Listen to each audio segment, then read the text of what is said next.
इन दो तावीज़ों को एक सीधे कान में और एक उल्टे कान में जो ही आप डालेंगे उधर आपके दुश्मन को सुनना बंद हो जाएगा। उसका दिमाग काम करना छोड़ देगा, वो पागल हो जाएगा, इस तरह वो तबाह बर्बाद हो जाएगा। आप इस तरह किसी भी दुश्मन से बदला ले सकते हैं। इस अमल को कैसे करना है, कब करना है, कहाँ करना है, तो चलिए मैं आपको बताता हूँ। आपने एक बकरे की सिरी लेकर आनी है। आपने इस अमल को फिर करना है। इस अमल को कोई भी कर सकता है, छोटा बड़ा, हिंदू मुस्लिम गैर मुस्लिम सब कर सकते हैं। लेकिन छोटे का मतलब ये नहीं कि वो 18 साल से कम हो, 18 साल से बड़े इस अमल को कर सकते हैं, वरना आप इस नुकसान के ज़िम्मेदार खुद होंगे। आपने करना ये है कि एक अदद बकरे की सिरी ले आनी है जो कि आपको हर कसाई की दुकान से मिल जाएगी, 200-300 की मिल जाएगी। आपने सर ले आना है और स्क्रीन पर आपको एक नक्श दिखा रहा हूँ, इस तरह का एक नक्श बना लेना है। नक्श आपको सामने स्क्रीन पर नज़र आ रहा है।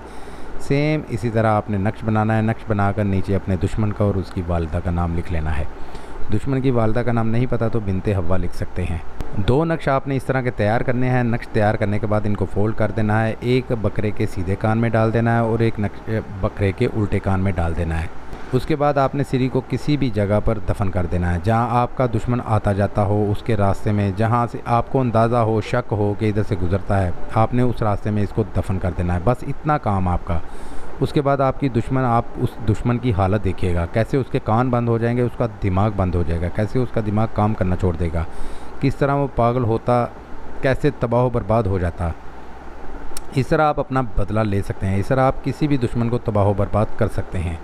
उम्मीद करता हूँ इस वीडियो से आपको फ़ायदा होगा। दुआओं में याद रखिएगा। फिर मिलूँगा खूबसूरत सी वीडियो में, तब तक के लिए मुझे इजाज़त दें। खुदा हाफिज़।